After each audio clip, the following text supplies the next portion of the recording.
Hello everybody, welcome back to my channel, and today I'm going to be making a kind of video that I haven't made in a while, and we're going to be talking about Masters of the Universe Revelation. Yes, we're going to be talking about He-Man again. I haven't talked about this in a while, but as I'm sure a lot of you probably already know, yesterday the trailer for part 2 has officially been released. So it's officially out. You can go watch it, and I already did. And if I could just give my thoughts on the trailer alone, the trailer on its own does look pretty good, I will admit. It does look pretty damn good. However, based on who's in charge of the show, I could not get excited for part 2. Just could not get excited at all. And if you've watched my videos talking about Master of the Universe Revelation, then you already know why. So if you don't know, if you're new, let me just give you some context. So a while back, I think it was back in 2019, we got the announcement that there was going to be a new He-Man show. Well, actually, I think we were told that there was going to be two He-Man shows. Both of them going to be on Netflix. One that was going to be CG, and one that was going to be 2D. And the 2D one is going to be made by Powerhouse Animation. Now that got a lot of us excited because Powerhouse Animation is also the same studio that worked on Castlevania. And a lot of people really like Castlevania, especially when it comes to the animation. The animation looks fantastic. When it comes to the story, it depends on who you ask. I thought the story was fine. So a lot of people were really, really excited. They thought, okay, He-Man in the hands of Powerhouse Animation, this is going to look amazing. And people were excited because we were going to get some new He-Man. We were going to get, especially because they promoted this as a continuation to the 80s show. So people were really, really excited. Unfortunately, we started to get some information about the show. Now, this all started when a YouTube channel by the name of Clownfish TV, which, by the way, go subscribe to them because they were absolutely right about the show. They got some insider information where they decided to make a Twitter post. They didn't make a video, they just made a Twitter post where they said they had someone who claims to be an alleged insider, gave them some information about the show, and they said that if it's true, it's not going to go over well. By the way, most of the things that they were told turned out to be 100% correct. There's one thing in particular that hasn't been proven in part 1, but could happen in part 2. We'll have to wait and see. And when they made that post, Kevin Smith, who is the showrunner of this show, of this series, replied to them and said that no, this isn't true. Now, that in and of itself was a mistake because him replying to it kind of confirmed it in a lot of people's eyes, because why would he reply to it at all? If it wasn't true, then he would have just left it alone, right? And that's the case when a lot of these studios decide to basically take down anything that someone decides to put out that they claim is leaks information about whatever project that studio is working on. And whenever they go through the trouble of taking it down, that basically confirms for a lot of us that, oh, maybe there is some truth to this, because otherwise why would they even bother? If they know it's not true, they would just leave it alone, because then the project would come out and it would prove everyone wrong. So a lot of people were already worried then. Then we started getting some more information. Netflix decided to put out the summary for Master of the Universe Revelation Part 1, which again confirmed that it wasn't going to be about He-Man, it was going to be about Teela, and that Netflix lied. Kevin Smith lied. And then, of course, Part 1 eventually aired on Netflix for the first 5 episodes, and it turned out to be correct. It wasn't He-Man, it was a Teela show. And, you know, maybe that would have been okay if Teela was actually a good character, but she wasn't. She was a complete bitch. Nobody liked her. She got mad at a pair of grieving parents who just found out that their son had died. They did everything they could to make her look awful. And even if part 2 fixes that, it's too late in a lot of people's eyes. Like, you already made her look awful to a lot of people. So when part 1 dropped and a lot of people figured out what was going on, people just they left. they absolutely decided, you know what, I just want nothing to do with this. I'm done. Even if part two comes out, I don't think I'm going to watch it.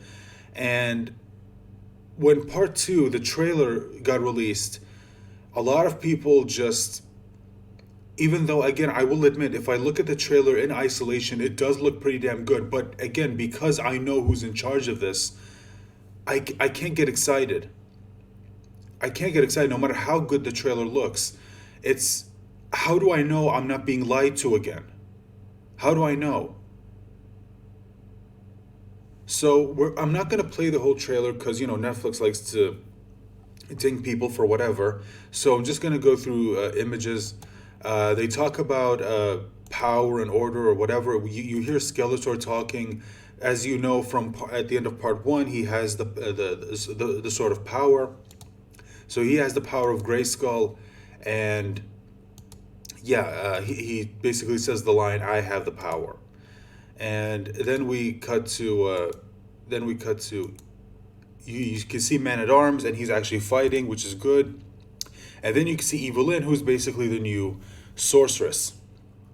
She's the new sorceress, and you can see Man at Arms has been captured, and he's basically in prison. I don't know what's going on. And now we see Teela basically embracing her role as a new sorceress because she is the sorceress's daughter, so she has the same powers.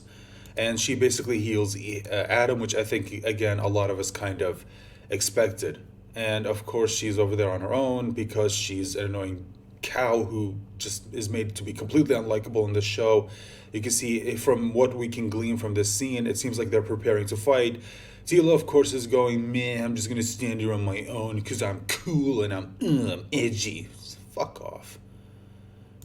And Adam, being a real hero, says that even without the power, we still have to fight. We still have to beat Skeletor because he is a hero. And then we see Teela talking about how she wants to get control of that power, and that maybe if she could stop Evil-Lynn because she's the new sorceress or whatever. By the way, I don't think they ever tell you what happens, or at least in this trailer, they never show you what happens to the original sorceress, who's Teela's mom, by the way. So they talk about he decides to pull a Frieza and throw a death ball at the ground, and he talks about how today's going to be the day remembered for the day that Skeletor finally killed He-Man. Dude, you already killed him once, and he got brought back to life. So, yeah. And here we see a scene where I still have no idea how this makes sense. So it seems like Skeletor's got them trapped in the throne room. Okay, we can see a pile of ashes. Do I even want to know who this is? You know what? No, I don't. Wait, based on this, is that Beastman? Did they kill off Beastman? I don't know. Whatever. Okay, so you see Adam. There's Andra. There's Teela, and there's Cringer. So you see Adam laughing. Skeletor's wondering, wait, why are you laughing? And then we get the reveal of something interesting, which again, I'm still wondering how the hell this makes any goddamn sense. So he talks about how the Sword of Power just acted as a conduit. Basically, if you remember that scene in Thor Ragnarok where Odin is talking to Thor, where Thor is telling him that I don't have Mjolnir and I can't fight, I don't have my power, and then Odin's telling him, like, no, the power was always in you, the hammer just acted as a conduit. They're basically doing the same thing here, where Adam is basically saying that the Sword of Power was just a conduit, and the real spark for that power is actually in him. Which again doesn't make sense because Skeletor already called the power of Grayskull, and he even ends up saying by the power of Grayskull. How that makes any goddamn sense, I don't know, whatever. Again, I stopped trying to make sense of whatever the hell is happening in this show. So yeah, Skeletor is basically saying, oh no, like, and again, so he says, oh no, because he knows what's going on. Remember how in part one, when Adam was calling down the power, Skeletor saw it as a chance to stab him and take the sword from him. For some reason, he's not doing the same thing here. He's just standing by and letting it happen, which is the same problem that a lot of people had in part one, which is that a lot of people were just standing around and just letting shit happen. When at the end of part 5, where Skeletor was being brought back, Teela, Andra were just standing by, not doing anything. Adam gets stabbed. They still don't do anything. They're still just standing there. Skeletor takes the sword, still standing there, not doing anything. That seems to be a reoccurring theme in this show, where people are just standing around, not doing anything. So yeah, he calls the power, which I wonder if I'll be able to. All right, sure, why not? Let me just mute this just to be safe. So yeah, he calls the power by the power of Grayskull, and it comes down to him. And this is where we see something that already got spoiled. And I didn't make a video about this at the time because in all honesty, I didn't care enough to make a video. So yeah, we get to see Savage He-Man. Now this, like I said, this was already spoiled.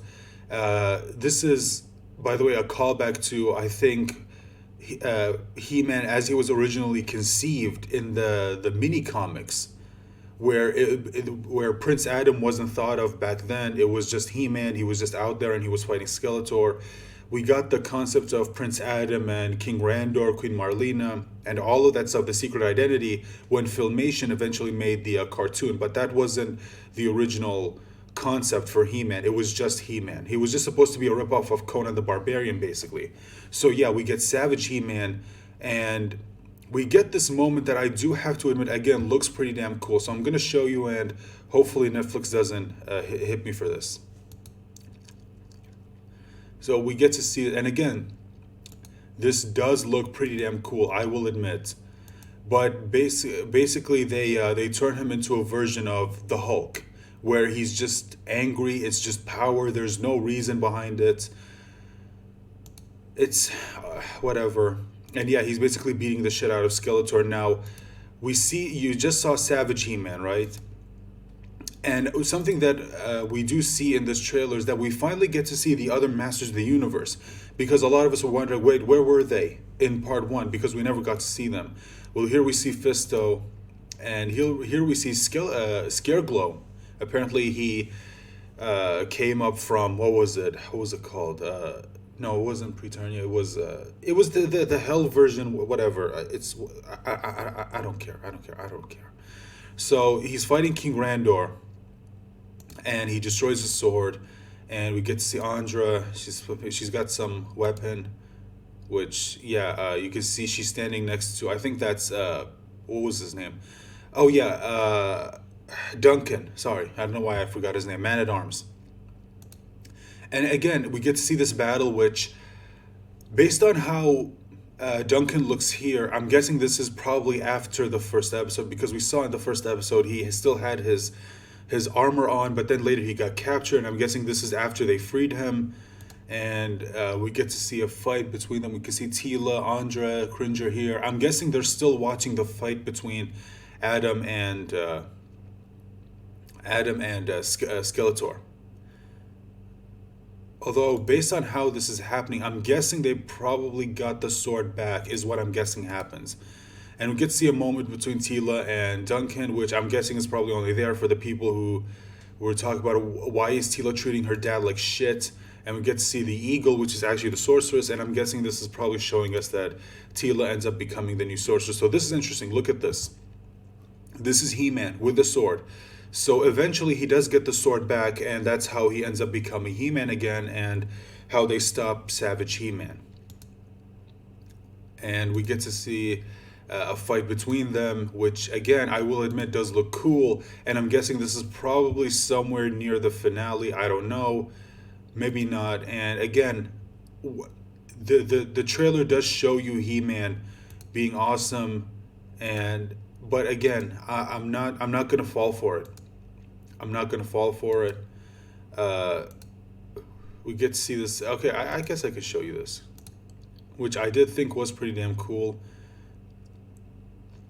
Again, animation-wise, let me just say this: I don't think anyone really believes that the animation is shit, because the animation does look good, except for some things that are done in CG, which did kind of look bad, I will admit. But when it comes to the 2D elements, they do look good.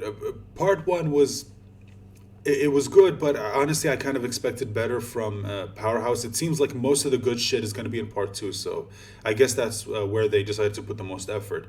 And yeah, they have Adam actually leading the army. And yeah, again, it looks cool, but and here we see, oh yeah, this is something else that did get spoiled. Orko saves King Randor from Scareglow, and yeah, you hear his voice at the end, which I'm not gonna play again because I don't wanna get copyrighted. But yeah, um, it's whatever to me. Again, let me see if I can bring you back. This is, yeah, we get to see Savage He-Man. So yeah, I'm not falling for it. Netflix, I'm not falling for it. You lied to us once, you tricked us once, and I'm not gonna fall for it again. And also, before I end the video, let me just end it off here. If you're watching this video and if you have any thoughts of this trailer being genuine, of the next 5 episodes actually being about He-Man, I'd like to remind you of something. I'd like to remind you of this. This was put out by Netflix. Actually, I think it was Netflix. Technically it's a Netflix account, where they had Kevin Smith talking about the ending of part 1 and what could happen in part 2, specifically this part that I'm going to show you. So this one I am going to play. Let me just get my headphones on real quick and show you from Kevin Smith himself. Remember, he is the showrunner, so he does know. This is what he said about part 2, okay? Listen to what he just says. Now, I've even got the volume up on max just in case you don't hear it. So listen to this.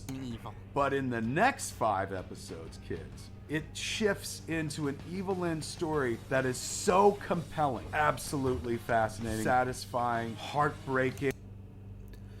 So, right there, from Kevin Smith himself, part 2 is going to be an evil-lynn story. So again, another trailer that makes it seem like it's all about He-Man, when in reality, it's actually about evil-lynn. They made a He-Man show where it was never even about He-Man. Keep that in mind. And they wonder why people were pissed.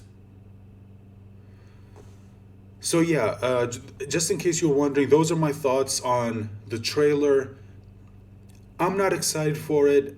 Maybe you guys are, and if you are, then you know what? I genuinely am happy for you. I'm happy you can enjoy this. I wish I could, but I just can't. So let me know your thoughts in the comment section down below. Remember to leave a like, share the video, subscribe if you haven't, ring the bell for notifications, and I hope to see you for the next one. Bye for now.